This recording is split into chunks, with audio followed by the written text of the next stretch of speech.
मम्मीचे अर्थ कळतात?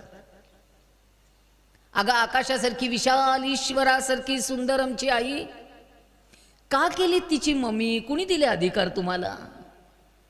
का धर्मापासून लांब नेलीत मुलं? का संस्कारांपासून लांब नेलीत मुलं? का मुलांना आज तुमची किंमत वाटत नाही? का मुलांना तुमच्याबद्दल प्रेम वाटत नाही? का मुलांना तुमच्याबद्दल अटॅचमेंट वाटत नाही? का? 100 प्रश्न आहेत. 2 माणसं बदलली, 2 माणसं बिघडली. ही 2 माणसं बदलायला नको होती. ही 2 माणसं बदलली नसती ना तर संस्कार टिकले असते. ही 2 माणसं बदलली नसती ना तर संस्कृती टिकली असती.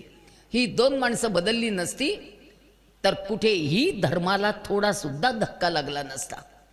ही 2 माणसं बदलायला नको होती. एक बदलली आई आणि दुसरे बदलले शिक्षक. बायकांनो, आईमध्ये एक शिक्षक असतो, तो कायम जागा ठेवावा लागतो. आपण 24 तास आईच असतो.